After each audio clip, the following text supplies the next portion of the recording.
Ladies and gentlemen, today's guest has the posture of a king cobra mixed with a llama. With rugged good looks, you could see him chopping wood in the forest or fly fishing on the cover of a Field and Stream magazine. He is the creator of Foundation Training. He has helped more lower backs than Brazilian butt lifts. We are blessed to have Dr. Eric Goodman on the podcast today. Eric, thank you for doing my silly podcast.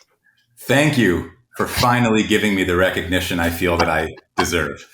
I feel heard and noticed. Ladies and gentlemen, welcome to today's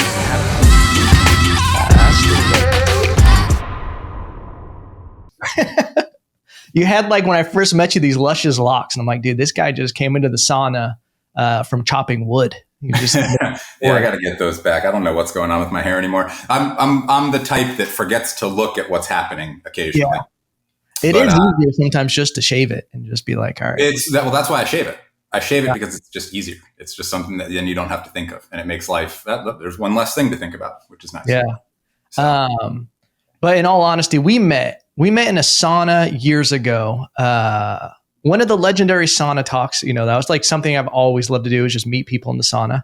And you started spitting facts about posture, working out, nutrition, kind of everything. And I was like, this guy knows what he's talking about. And you mentioned your website. And I literally went and Googled it, found all your stuff on YouTube. And I was like, wow, this guy is a YouTube star. And then the pandemic happened. Like, it literally was right after that, it all shut down. And my fiance and I did the foundation training at least 3 or 4 times a week. Like, we would just go through, and it really, like, I really mean it. You probably have saved more lower backs than Brazilian butt lifts. Like, you are doing the Lord's work out there. I feel good about the work that I do and the people that do it, for sure. Yeah, better than I feel about a Brazilian butt lift. Yeah, but hey, whatever you got to do for yourself to feel good. Yeah, I remember. So we met. That was the first, in my mind. I was going to the sauna, just doing my regular routine of going to the sauna pretty much every day, like I do. And I'm always friendly with people if they're friendly to me. It's always like a back and forth. If people want to be silent in there, I respect that too. But you were with a buddy of mine that I had kind of known a little bit from the gym, and just, I think I was chatting with him a little bit as well. I think it was within literally a matter of weeks that we entered into the pandemic. And Foundation Training was in a very interesting position. We make our living as educators, and we had to cancel all of our courses, like, right away. So I switched from going to the sauna to feel better about just general health and all that. I was like, I need fucking stress relief. Yeah. There's a lot going on. We're juggling a business now. We made this app. We have to build this app now. We've got to, like, put it out there so people can use it, and we can't teach anybody in person anymore.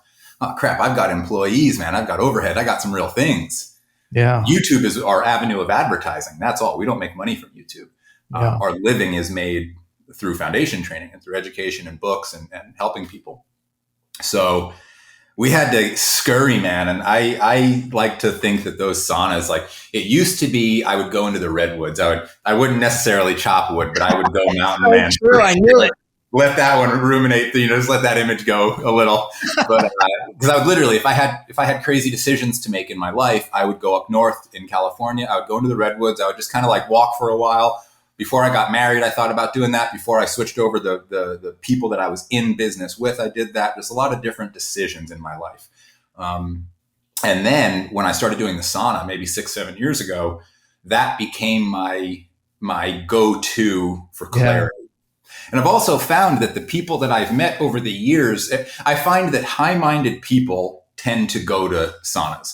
They tend to notice that their brain feels better, ultimately, with that as a normal practice. So you generally meet creative people, you meet intense people, you meet kind of crazy people, like the best kind of people, and I love that. I like that, I don't go to the sauna to meet a person ever, but I have met countless people in the sauna. Quick story, a guy named G Torres is a guy that became like a marriage and just self-guidance therapist of mine, and a friend, and somebody that my wife has worked with over the years. And same thing, man. I was at a YMCA. I'm not very wealthy, so I can't just go buy my own sauna, put it in anywhere, and I move all the time. So 24-hour fitness, LA Fitness, YMCA, those places have really nice dry saunas. So I just go into them and I get my work done. I get my workout. And then just like with you guys, I meet this dude and he turns out to be a really cool human being. Our stories resonate. He can gain some stuff from me. I can gain some stuff from him. And you gain a friendship from that. It's pretty cool. Wow. That's awesome. There's Yeah. definitely some creepy ass people in the saunas too every now and then. Dude. Yeah. I've hit the whole spectrum of the people you meet in the sauna where, I've had at this one, I stopped at a shifty, I don't know if it was a 24-hour, but this dude was in his pants and it got real weird. He wanted an audience and I was like, listen, dude, I'm out of here. I'm not going to give it what you want. But on the other side, you really do meet like high-minded people who do want to have these conversations that you normally don't have. It's almost weird if to like just go up to someone and just be like, hey, what do you think about that? But for some reason, the sauna almost breaks down barriers where it's like, let's talk about life. And I wonder if that's instinctually from like through the past that was kind of used as a tool. Gabby Reese and Neil Strauss used to have a podcast that they did in their sauna, in Gabby's sauna. And they would bring guests in there. And it's like after 10 minutes, you just can't fucking think anymore for a lot of these people. Yeah. They're not used to it. They're fried.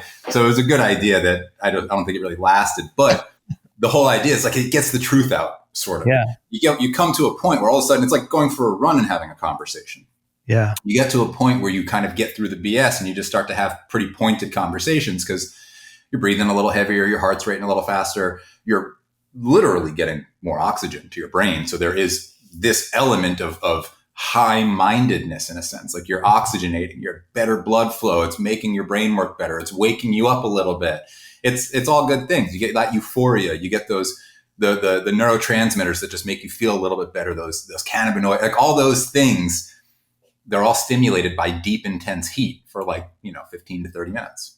Yeah. I would always find that by doing a sauna session, if I'm in there for 30, 35 minutes, and then I take an ice cold shower after, in the shower, I have some of the most just light bulb moments about things. And I'm like, oh yeah, why don't I just do this? And it simplifies everything. And it's almost I brought a little notepad into the sauna once. I was like, oh, I'm going to definitely have some great ideas. And by the time I was having good ideas and I wrote them down, it was just like little blobs of sweaty ink. Like I couldn't quite figure out how to make it. It just wasn't working. So I stopped doing that. You got to get a recorder or something. It's a good place for ideas. It's a good place. I've come up with some good shit in the saunas and I've gotten through some really intense things in the sauna. Like with that, going there with the sole purpose of getting through something. Yeah. It definitely is a tool. I still, during the pandemic, I bought one of those portable saunas. Mm-hmm. That's kind of, just the deal that you get in. It has the little, just like a coaster. Yeah. But even last night, I was feeling a little under the weather and tired. And I went into the garage where I keep it, all the lights off. And I did 30 minutes in there and I did the Wim Hof breathing. And by the end of it, you almost feel like you're on a different planet. You're like so detached from all the noise of social media and stress and all of that. I feel like it's something that's right in front of people, but we don't grasp it as like a real stress relief tool. I think an anger management tool. Yeah. Yeah. It is probably one of the strongest anger management tools that I could ever prescribe to anybody. I use it myself for that exact reason sometimes. I mean, I've got kids, I've got a wife, I got all these things and I love them.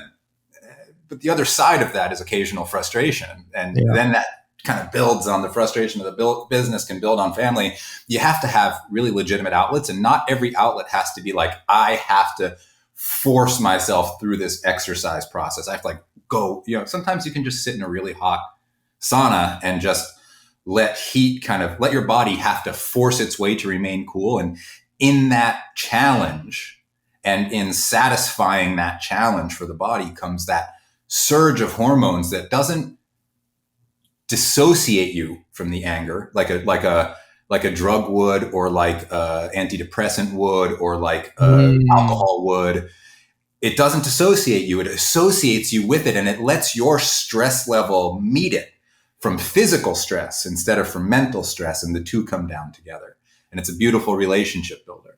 So it's a very important thing that people understand how easy these outlets can be and that you can have them for $40 a month at an LA Fitness or a 24-hour fitness.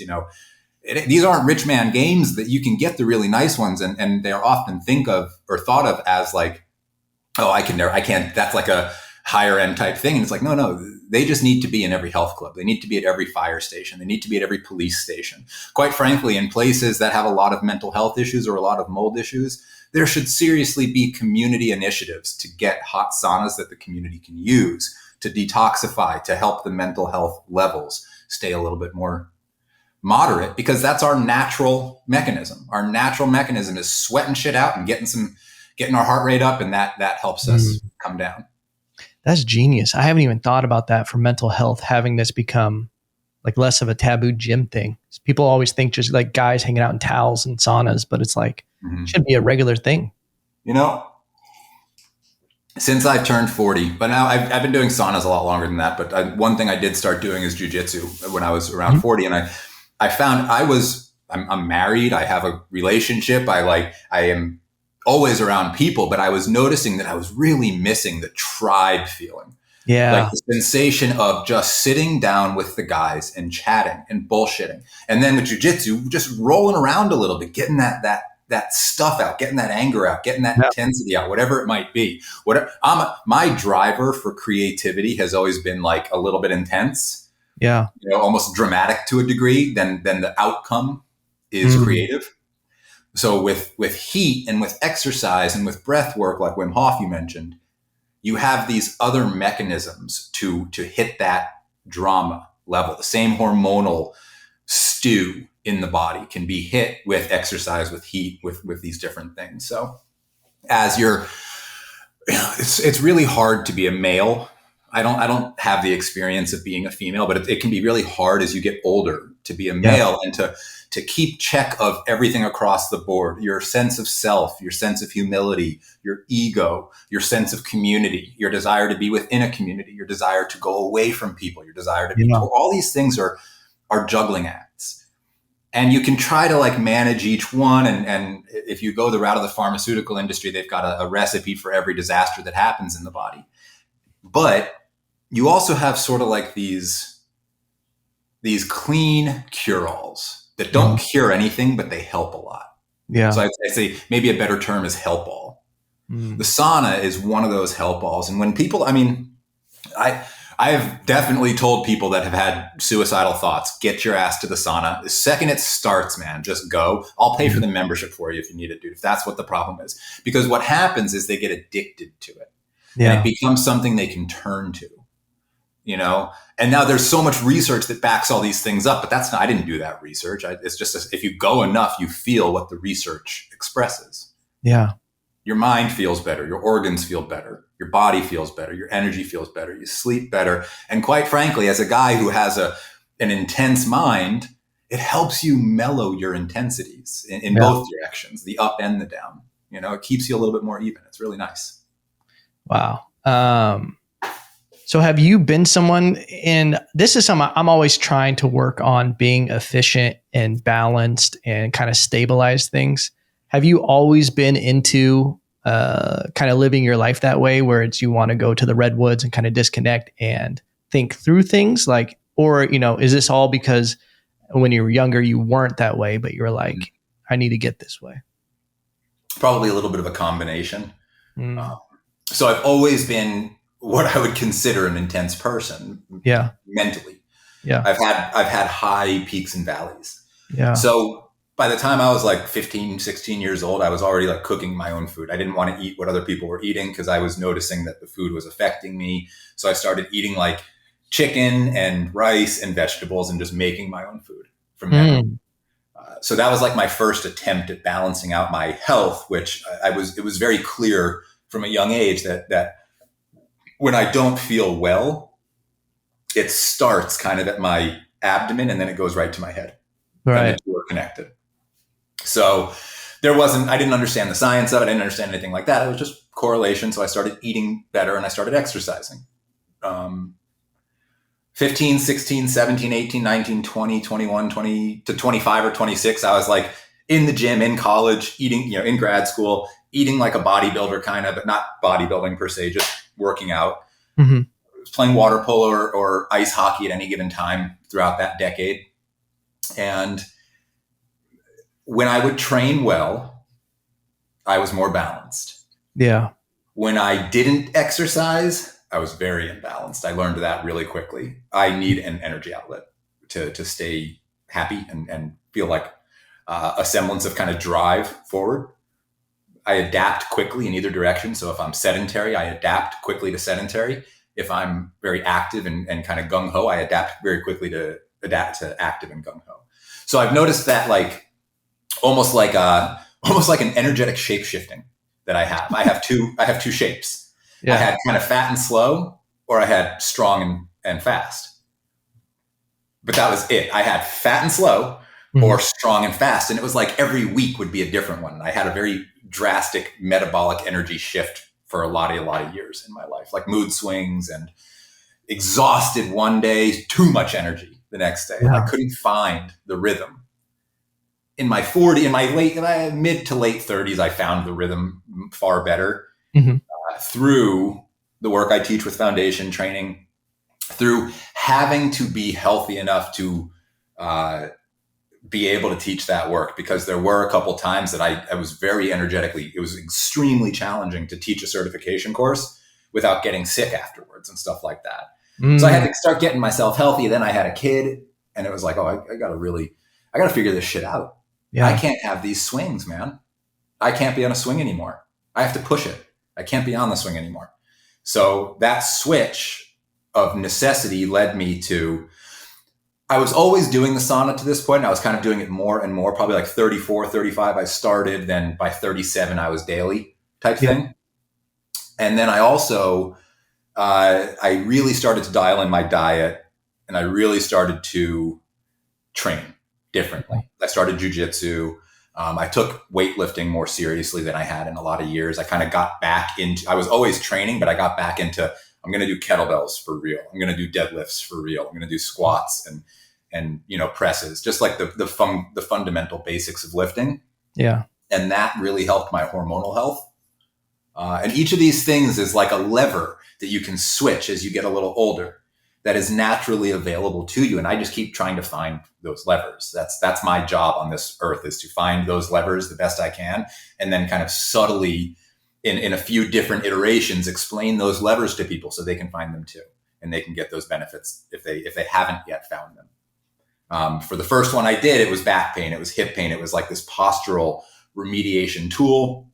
And now we're working much more into the endogenous cannabinoid system and the overall chronic pain relief and chronic mental health relief that you can get through these natural pathways that are almost identical to what we teach in foundation training. It's just adding the sauna, adding a couple supplements, adding a couple different things.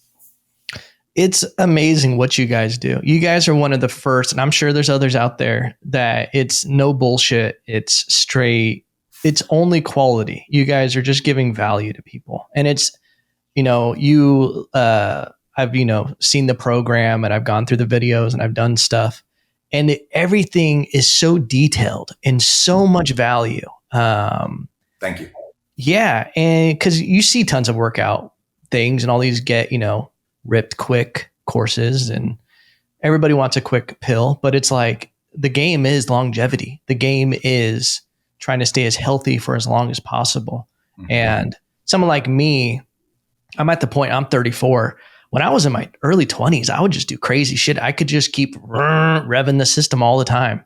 And now, at this point, I'm like, trying to do stand up. I run also a video production business. And it's just like, there's so much stress, and also a new homeowner and getting married. So there's like all this stuff, and I'm still trying to like burn the candle at all ends. But then it's happening where I'm just like, these swings of like 2 days, I'm exhausted. I can't do anything. I'm cranky. I'm getting sick from it. So I'm at the point now where it's like, foundation training is what I need. It's part of it, certainly. Yeah. And that's how we always are. We're always just part of it, man. Yeah. We're just an accessory. I want to give you a quick bit of advice that one of my mentors gave me when I was in a very similar place. And you said a trigger word that you'll be surprised of. And I was surprised at first when I kept doing the same thing. And then he just gave me a language change. And he said, you're gonna notice some differences when you talk to yourself this way and you speak out loud this way. And you said, you're trying to do stand-up comedy. And this is where I especially know, because I know you really want to be a comic. You enjoy being a comic, and you have some skill at it. Like, you're funny. So keep going down that route. Just the language shift is so silly. And this Dr. Tim Brown is my favorite doctor on the planet. He's just a really interesting human. He's an incredible sports medicine doc. He's an incredible inventor. He's my mentor when it comes to the field and the lifestyle of the way that I try to be a doc. So I used to always say, I'm trying to do this. I'm trying to do that. I'd be like, no, you're not. You're doing your best. Tell yourself that. I'm doing my best to be a comic. I'm doing my best in this prime when I'm getting married and all this shit. Like, I'm doing my best. And what happens is you start to feel a subtle self-satisfaction every time you remind yourself that you are in fact doing your best. You're not just trying. Wow. You can always try again. Like, there's a passivity to that. There's almost an expected failed outcome. Yeah. And what I would suggest, and what I can say has really helped me, is the simple language shift of I'm doing my best. And speaking from that place is very human.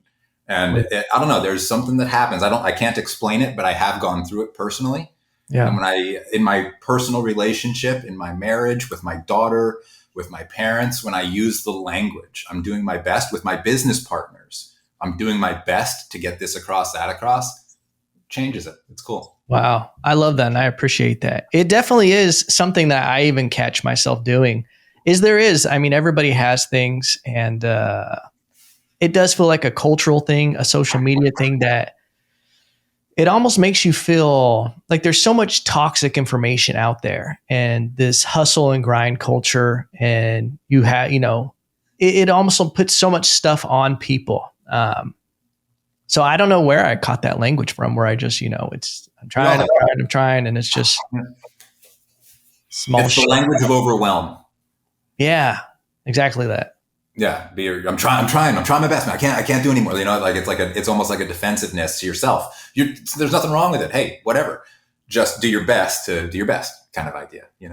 How did you, when you when you were starting to figure this out, how did you start unwinding things? What were the steps that you took when you were going through that? So my issue, you mean for going through just kind of the shift of being the overall kind of like the confidence shift, what I would call it? Yeah. Okay. So that's a great question. This has just turned into a one-on-one consultation instead of a podcast. No, well, I'm trying to think of what I did. I'm trying to really yeah. You know what I did is I surrounded myself with people I wanted to be like. And it wasn't like dismissive to everybody, although when you're 34. Mm-hmm. So at 36, I made a huge shift in my career path in my life by kind of I basically distanced myself and the main couple of people that started foundation training. We did it together. We were doctors. We were like very dear friends. We had all the sweat equity. We had bled for it, and other people were really taking advantage of us at that point. We distanced. I fired like 6 people, and I brought in people that I really wanted to be like. Not success wise, not money wise, mind you. I'm not talking about resources. I'm talking about mentality, character, integrity, capacity, endurability, like humor, wittiness, things like that. The idea that you surround yourself with, or you become like the people you surround yourself with, I think it's just a simple law of nature. Like, you are your ecosystem to a degree. Yeah. You eat with that, you speak with that, the language becomes somewhat familiar among you. And those things were very important to me. I married a woman that challenges me, sometimes too much, but in really good ways. And she's extraordinarily, brutally honest. Yeah. And there comes with challenges, but if you look at it as this person wants the best for her life, for my family, for our kid, like, it starts to drive you into being more honest and authentic with yourself about how you're behaving and how your actions are affecting others. I'll be straight up with you. I started to really see my narcissistic tendencies when I was 33, 34, 35. I started to say to myself, enough, man. Like, it ain't about you. Yeah. It ain't about you. And when you get successful, or if you get successful, or if this thing works, or if this FT thing works, or if this life thing works, it's not going to be because I did everything I want to do. It's going to be because the community around me lifted me up to who I need to be. Because I surrounded myself with people that I really look up to, and I want them to look up to me, or at least respect me and I want to be respected by them. I want to be admired and liked by them. Whereas sometimes, I would say maybe eight years ago, I found myself in a community that I was not wanting to be like, and I felt like I didn't trust that community. I didn't feel like I wanted to be around them, and I didn't feel that they had my best interest at heart, or quite frankly, anybody else's best interest at heart. So you have to, I think it becoming very aware of my surroundings. More important than that, becoming honest about my impact on the surroundings, good and bad. All right. And then when I found out that I sucked at certain things, not getting so angry at myself, but like, okay, I got to get better at that. Yeah. And then apologizing for certain things here and there. Not every time, because there's still a little bit of that, you know. Yeah. It's not trying to be perfect. It's just being like, oh, as I get older, I'm a little bit more human. I recognize that I've had egotistical tendencies over my life, and that those have kind of put me into the harder places that I've gotten into, and then had to use compassion and use like self-awareness and use like ask for help to get out of. Yeah. But it was always kind of me it was like this self-sabotage that I had to understand. And I'm still trying to, but I understand it better. I see it more clearly. I recognize that I can be a bit of an asshole, and I can be a bit intense. And sometimes I have to make room for other people. You know, those are things that I just had to learn. Yeah. You said a few things that definitely stood out to me. The ego thing is huge to me. I never thought of myself as having a huge ego or thinking I'm better than people, but I realized that ego, and it's something I've been like realizing a lot lately. It's not even about you thinking you're better than people or around you or anything. A lot of it is even just getting out of your own way, going into situations where you think, oh, this person's going to try to do this and blah, blah, blah. And you put all these imaginary things out there because it's your ego trying to protect you, and your ego thinks you matter more to other people than you actually do. Like, you actually think your importance is more in the world. And it's like, no, people don't really care that much. Everybody's just focused on their own life. And it's like, that's something that I just realized like in this past week, where I'm just like, yeah, like when it comes to social anxiety and things like that, you're just like, no, it's really not that big of a deal. Like, what are the real stakes, you know? Well, that's it right there. What are the real stakes? It's better if you're worried about the way people are perceiving you as you're walking into a crowd, you're not really paying attention to the right thing, which is the crowd. The crowd is not perceiving you, but you should be looking at, especially in our current world, self-awareness and ego do not go hand in hand. They are opposites. Self-awareness is like proprioception and somatosensation, meaning where am I in space? What's happening within my body? What's happening around me? Yeah. It is not, do I look okay? What's that person think of me? That's not self-awareness. That's insecurity. Yeah. Self-awareness is, I'm here. I'm breathing. Here's how I'm breathing. Cool. Here's where my feet are hitting the floor. Here's how I'm holding myself. Here's the proximity around me. And here's how, oh shit, if anything goes, I can see, I can get away there. I can help, In the modern world, as adults, we have to be aware. Yeah. As children, we need an ego. When we're kids, we need to think that we matter the most. Yeah. But a healthy transition, I think, although I think I'm doing it maybe 20 years later than I was supposed to, is to like become increasingly legitimately self-aware. And that awareness is not how good am I? That awareness is how am I impacting other people? What's happening around me? What's happening within me? And if you can get that down, I mean, that's kind of meditation. That's like being a part of the group instead of the center of attention, when it's really your own attention that you're the center of most of the time, unless you're literally speaking in front of a group or on stage, commanding that attention, in which that's not ego, that's situational. You are there. They want to listen. Go for it. Yeah. But you shouldn't operate as though you're always in that scenario, certainly. Right. I wanted to ask you, this was something I was thinking. I actually did the foundation training about 20 minutes before we hopped on this. I love it. The supination, the coconut.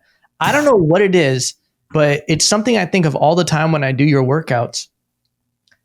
there's a mind body focus connection that by describing these metaphors of holding a coconut that you can barely hold, or supination that you're handing someone taller than you a bowl of soup, for some reason it activates certain parts of the body.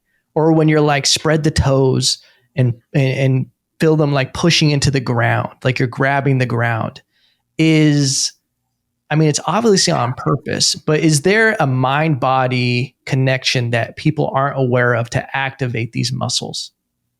Well, what I do in my work, and when I say I mean, I started it, and Mhm. we have 1,300 instructors around the world. We Holy have, and we continue to do certification courses. We have 4 books on the subject out. We have a wonderful app that's helping a lot of people. We have YouTube videos that help a ton of people.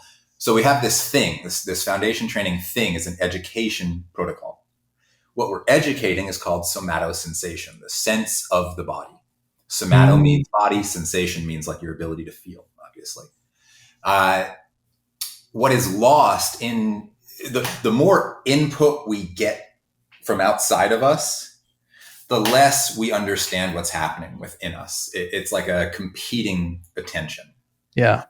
So with foundation training, those cues that I'm giving you, that's 13 years of teaching every day this process and trying to kind of get people to activate, because ultimately we teach activation of muscles, integration of muscle chains. And through that, you get significantly better posture. You get a lot of pain relief. You get that feeling of being connected to your body, because we are literally connecting you. We are giving you the roadmap to connecting to your body, from the feet, the points of the foot that travel muscle contraction up the leg.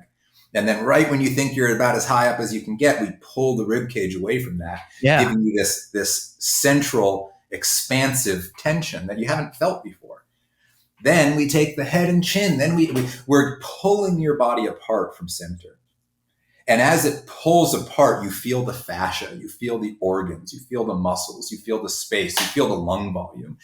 Every little piece of this puzzle has taken years and years and years to understand.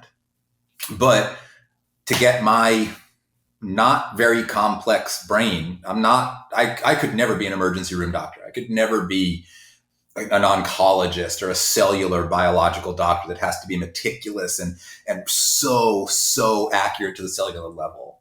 I don't have the focus, but I can feel really well, and I can explain things that I feel. And I've had significant enough back injuries that I had to get stronger. And over 12, 13 years now of doing it, almost 14 years now of doing that every day, it's given us a very legitimate roadmap of taking a body that's not aware of its surroundings and its space, teaching it what it feels like to be in a more accurate position. It's going to fall right back. And then we teach it again. It's going to fall. And then after you do that 20, 30 times, all of a sudden the fallback doesn't go to here. It goes like here. You're like, oh, that feels better. Then 100 times you're here. 200 times you're like, holy shit, my muscles are completely supporting my body. And I'm not even thinking of it. And I feel more connected to how I walk, more connected to how I breathe. When I don't feel well, I have an immediate tool. You add that to the sauna, you add that to certain supplements that can really help, and you're killing it, man. You're doing great. You're staying ahead of the curve of epigenetics. You're allowing your body to adapt and to have as much space as it needs for systems to really work as well as they can. It's still required that you eat well. It's still required that you sleep well and hydrate well. But when you can get that scaffolding of the frame of the body to really take up all the space it's meant to, your metabolism, your systemic health, it all improves. Wow. Obviously 2020 was wild for people's sedentary lifestyle. I feel like a lot of people sat on the couch more. Yeah. In a society like this, where I feel like pharmaceuticals are terrible. I don't know if you know, I have a bachelor's in nursing. I went to nursing school. Halfway through in pharmacology class, I was like, I can't do this. I was like, this is insane what we're doing to people. I remember you telling me that during one of our first conversations, actually. And that was I remember that because it was very interesting. Yeah. It's just, it's like mechanics. They're like, let's create problems and let's always have a monthly solution that people have to buy into. If that's how you make your money. It's crazy. But what are things that people can do? Because I feel like people listening are like, all right, what are like the 5 pillars? If you could make not a perfect person, but something that would create a well-balanced human that, like, for just cognitive ability and longevity, what would be like the 5 things that you would just list off? I'm not going to talk nutrition because everybody's different and everybody's cells are different. Everybody's from different places, different ecosystems. Just make sure you're eating well. Yeah. Don't eat processed foods. Blanket statement. But take that out. So number 1 is going to be hydration and movement together. You have to drink 3 liters of water a day on average, which is almost a gallon. And you have to walk 3 to 5 miles a day on average. If you want to be, so this isn't to be baseline. This is to be well. This is to feel healthy. This is to feel vibrant and have a little bit of energy to spare and wake up feeling a little better than you thought you might have. So walking every day is key. And if you're not into, I recommend people walk barefoot. If you can't walk barefoot, get some 0 drop shoes that allow your foot not to go off kilter with the heel too high up, and allow your feet to spread as they walk. Expansion is kind of the key ingredient to everything foundation training. You expand all the joints, you expand all the tissues. But so far, we're hydrating well, we're walking every single day. If there's one exercise people need to do, it's walk. That is what we're made to do. More important than running, more important than lifting weights, more important than swimming, more important than anything is walking, and walking well. Why is that? This is what we're made to do. It moves every joint in the body with minimal impact and maximal muscular contraction as it propels you and slows you. But it's not compensating for muscle contraction. So in a sprint, which is an amazing, powerful exercise, you're using certain muscle chains more, certain muscle chains less. In walking, there's a pretty even balance of the whole body moving. Now, if you walk shitty and you're staring at your phone, that's not the case. Yeah. But if you look up and you're looking around, it also allows you when you're walking to just kind of not focus on how far you're getting like you would in running very often, but focus on kind of what's around you. You're not going to fall over. You don't have to worry so much about accelerating and decelerating. You're just aware and observing while you move. It connects you to nature really nicely if you can walk in nature, obviously. Yeah. And those are basic things that don't require any real education. They're very simple. They're pretty much free. The next one would be work your posterior chain. Our modern world has really curled us into little above the hip snails, and below the hips we're like opened up. Just our legs are just turned out. Everybody walks with their feet out here. It's just like a really weird body. Yeah. So we have to zip that up. That's what foundation training does. You have to do postural exercises that are very strong exercises, not just lining yourself up, but trying to pull yourself apart as we teach you to do in FT. Yeah. If you don't take healthy fats, or if you don't have a super healthy diet, cannabis oils, fish oils, what are some of the other real, just the animal fats are extremely valuable to you. And then cannabinoids are extremely valuable to people. You don't have to take THC if you don't like psychoactive stuff, whatever. But the CBDs, the CBNs, the terpenes, they have significant value on our homeostasis, on our hormones, on our stress levels, on our sleep. They're incredible health tools. Again, not for the baseline. This is if you want to feel very well. You're looking for that vibrance. You're going for feeling great. That's 3 or 4. 4. So the last one would be, this one's more for people most people have, if you have like a little intensity in you, if you've got like, if you just need to get something out, you must use the sauna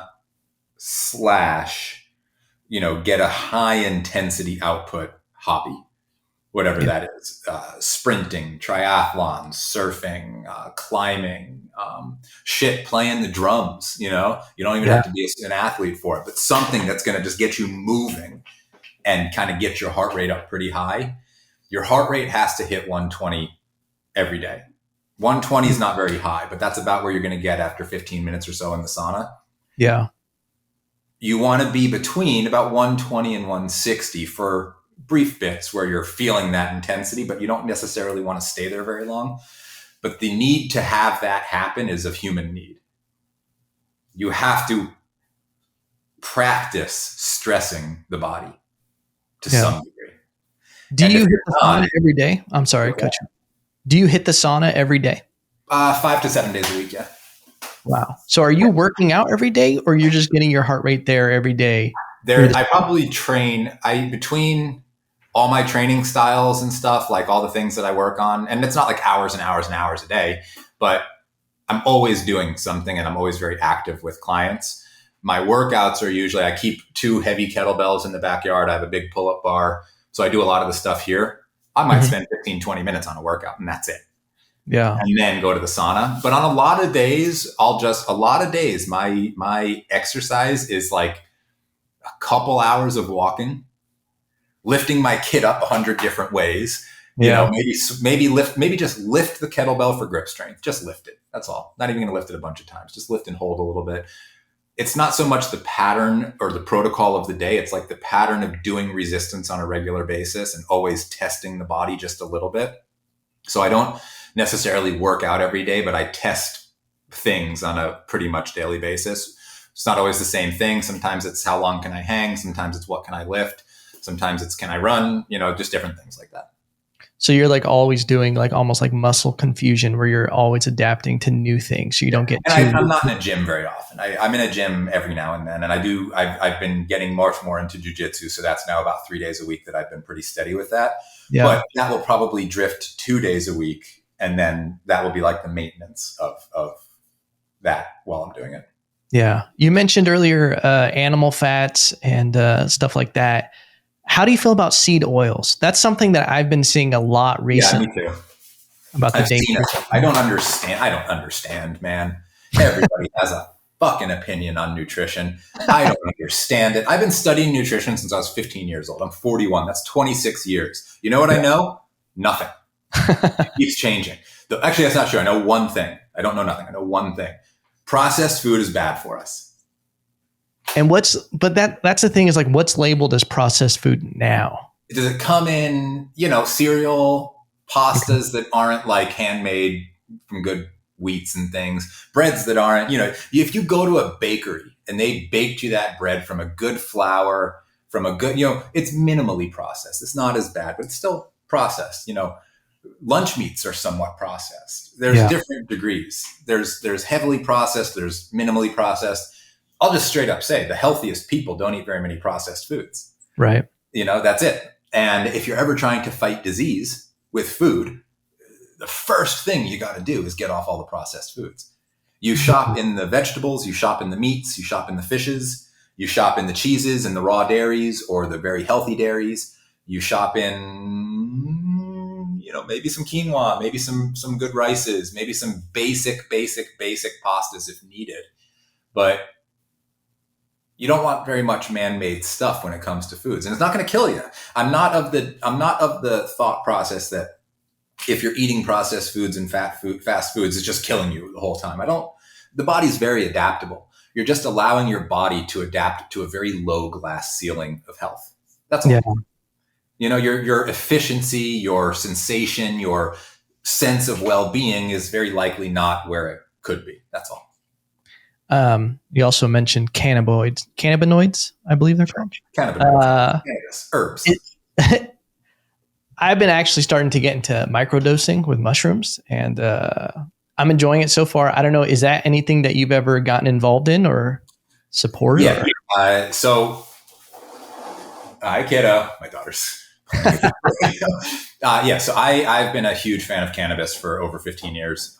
It was, quite frankly, a physical symptoms of pain helper. It was a remarkable help me sense my body while I was going through pain and then kind of transitioning that into movements that were starting to help me, understanding and kind of feeling why they were helping me. I was always having a little bit, a couple tokes and then lay on the ground for hours and just try to feel what was happening. I was educated as a chiropractor. I had all this knowledge, but I wasn't using it as a chiropractor. I was using it as a patient laying on the floor with a little bit of herb in my system, feeling everything I could feel in my body and kind of really meticulously taking notes and observing and feeling and creating these postures, these foundation exercises, this breathing mechanism, this kind of corrective tool that this became.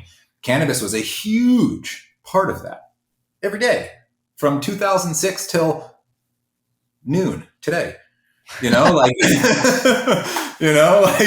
It's just part of the program for me, but I don't drink.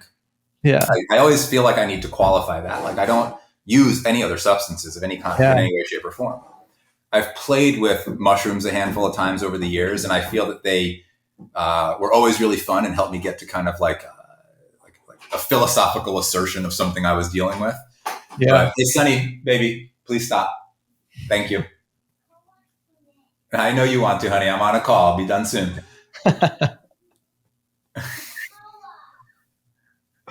No, I don't want Koa in here, sweetie. Sorry, give me just 1 second. Evan. Okay. So parent life right there. Oh yeah. And we have my wife's 8 months pregnant. So we have another one coming really soon. And my daughter's 4. Congratulations. Thank you. It's great. It's intense, but yeah, most things that are really of any value they're intense. There's goods, there's bads, there's all kinds of wonderful things. But so cannabis and mushrooms have very different relationships in my life. Cannabis is something that I love dearly. I know it very well. It knows me very well. I'm a legitimate, very well educated, very experienced user and friend and patient and kind of researcher. Like I want to understand it, Yeah. Mushrooms were from 24 to 37. I did them enough times. I never got super into them. And at first it was with friends, and then it became something that I wouldn't call it micro dosing. I would just call it medium dosing, where I would do like 2 stems, something like that, enough to really notice it. But I would do it. And then I was living in California. I had started foundation training, or I was in chiropractic school. It was somewhere along that 10-year or so spectrum. And I remember one very specific trip in Big Sur.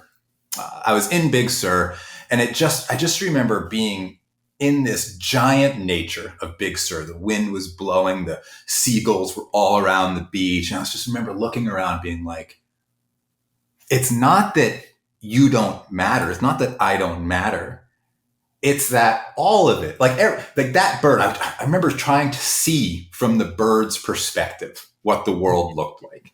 I remember like everything's just existing. That's it. There is no value or qualification or quality. It's just, you're just actively existing until you're not. And when you're not, everything else that's existing is existing until it's not. And that's the kind of philosophical assertion that mushrooms would give me. And it was a grand perspective that you could kind of observe from, but it didn't give me necessarily an immediate tool or skill to help myself. Yeah. Whereas cannabis, in my life, in my personal experience, which is unique and everybody's different, and I truly respect that, but my personal DNA was missing cannabis until 26 years old when I found it. And my life has been incrementally better every year since then. And I am admittedly a daily smoker for 16 years or 15 years. So, and I'm at 41 very often told you're very healthy, you're very strong, you're my, I'm doing something right. It feels like, and that's kind of all I have to go with.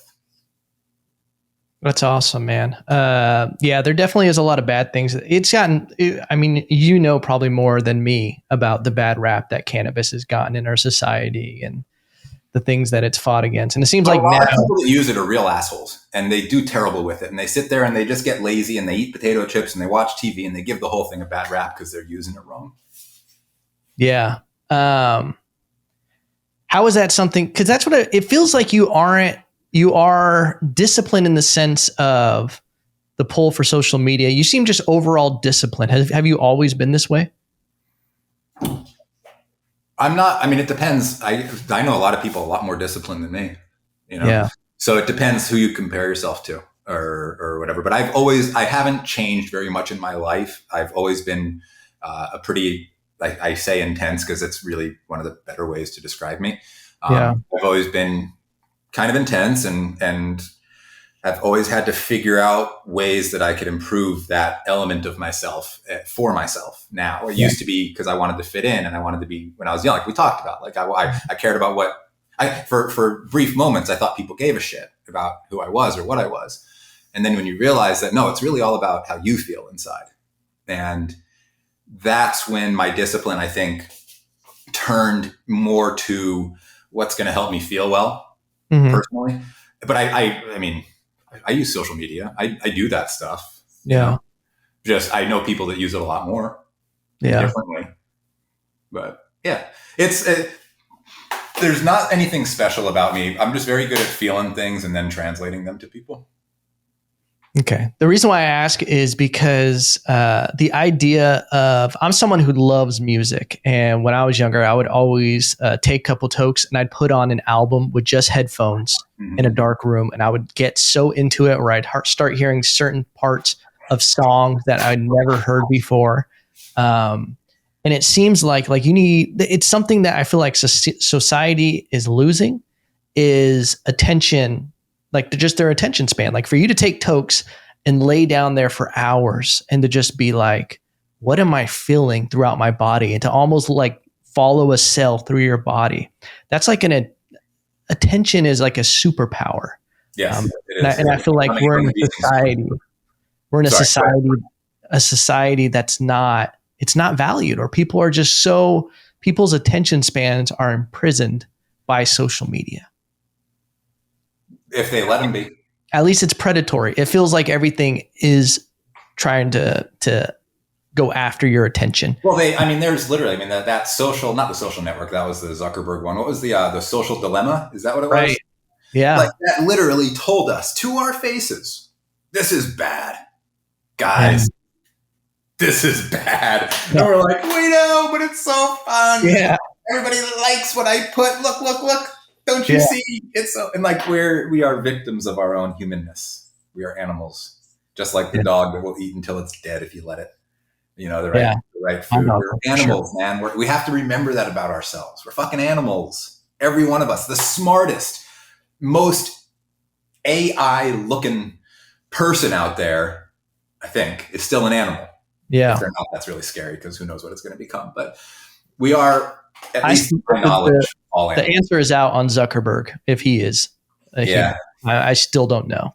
I know a couple of people that know him very well, and I gotta say that dude gets a pretty bad rap. I've only heard good things about him from people that are actually very, very friendly with him. Really? Yeah, he takes care. I don't think there's any way to win when you run a corporation like Facebook or whatever it is. There's no way to win. True. When your globalization is your goal, or I'm not saying he doesn't have extraordinary downfalls as a human being and might in fact be a complete and total psychopath.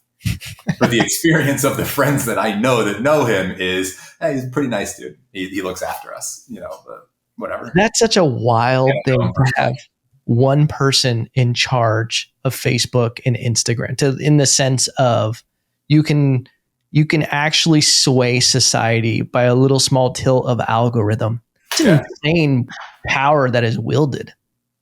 And we're going to see things in our lifetimes, I think, that are going to be such a complete from left field shift of what you thought could be. Oh yeah. We are taught, there's people talking about aliens like it's not even a big deal anymore. You know what I mean? Like the culture is shifting right now. It's really cool. I'm kind of glad that I'm at the age I'm at so I can witness it and be young enough to experience hopefully a lot of it and be old enough to have experienced a different version of it and see the differences. But we are what a shift. Yeah, no, with technology, in general, just what has happened in the kids that have grown up with only the internet and they're completely inundated with it, where it's just like, I remember life before it. It's crazy that you can talk to someone across the world. And that's something that people probably 100 years ago would never even like, what is happening now? And I just think about 100 years in the future, if we make it to 100 years as a species. Honestly, what looks like is happening, if you really look at the macro, if you step back and you look at what's happening in the world, there is a pretty significant shift to older thought patterns, to very traditional styles of thought in certain people. Very surprising.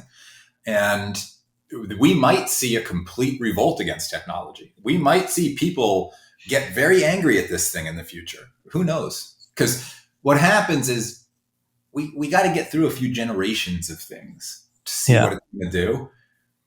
And when the young generation that's growing up with this is our age, they might be very angry that they grew up with this and didn't get the human experience that a lot of other people got.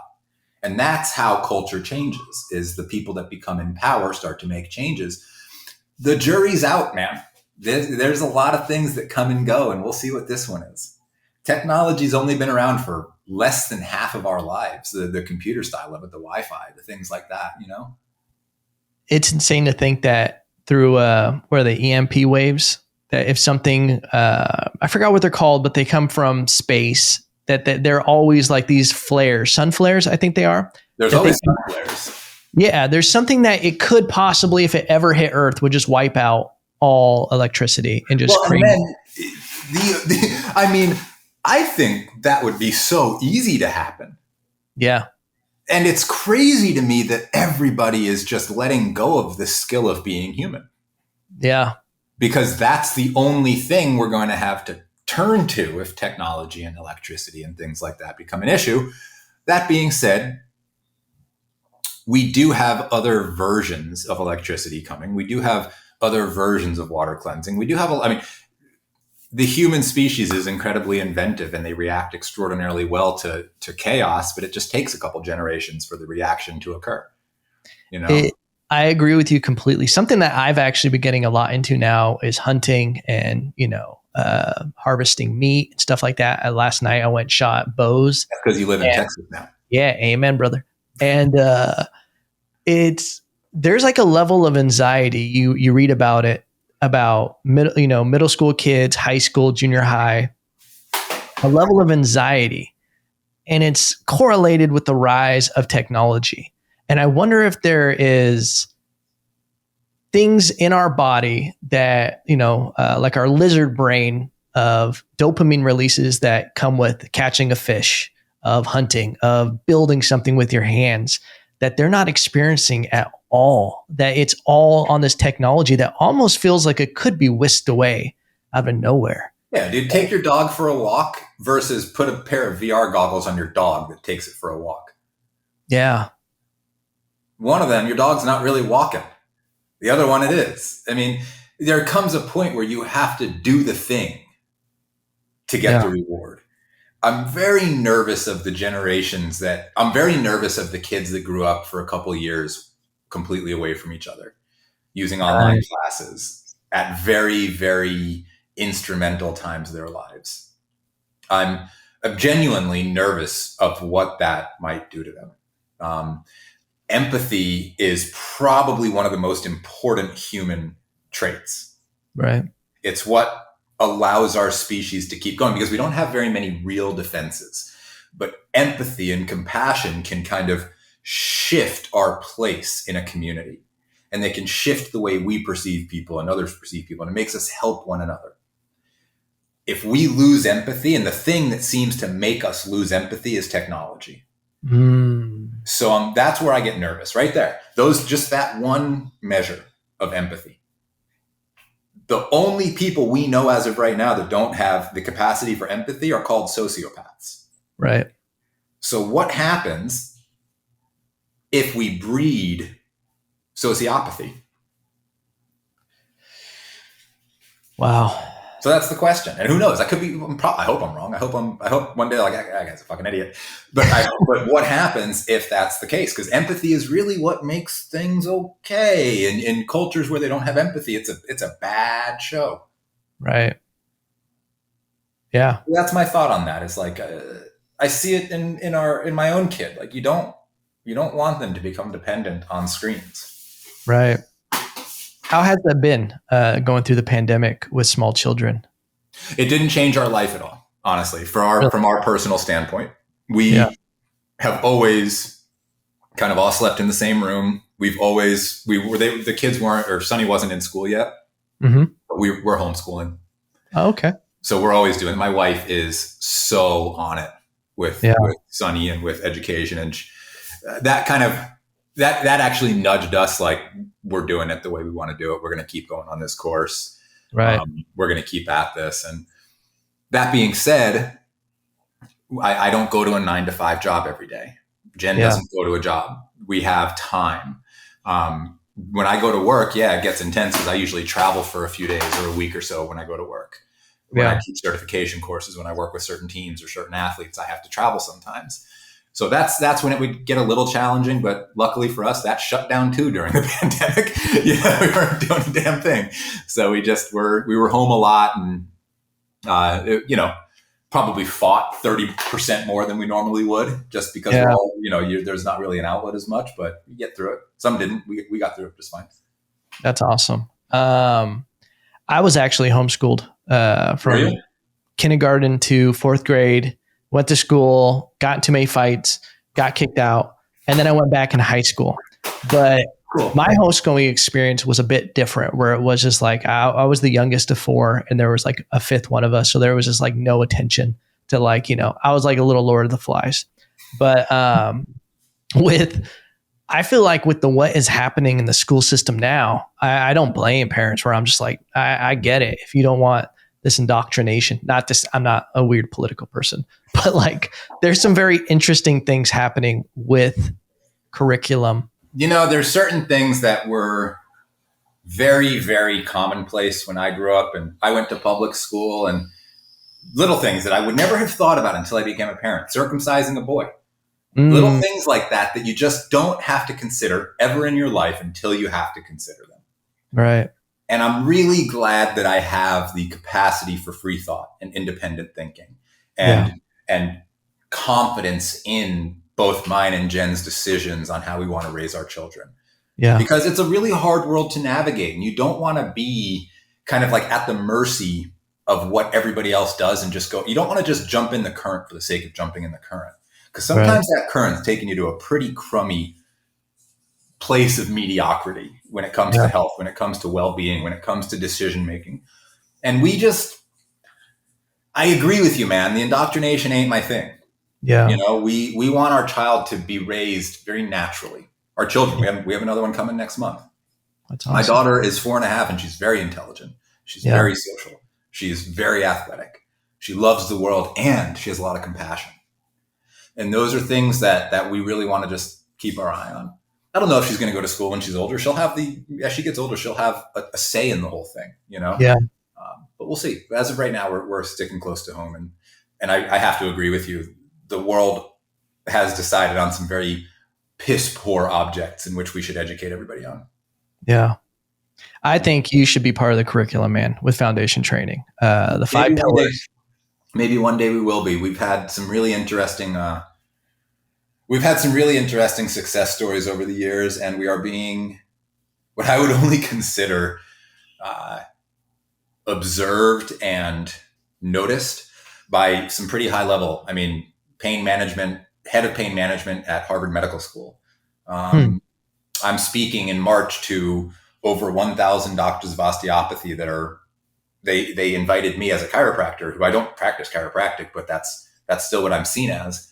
Yeah. I get to go teach them spinal anatomy and kind of my perspective. And these are all this is thousands of primary practitioners. They're seeing patients every day for pain management. So our work is getting out there. I've been doing it we started this business in 2009, 10, pretty much. I started the process in 2007, the business maybe 3-4 years later.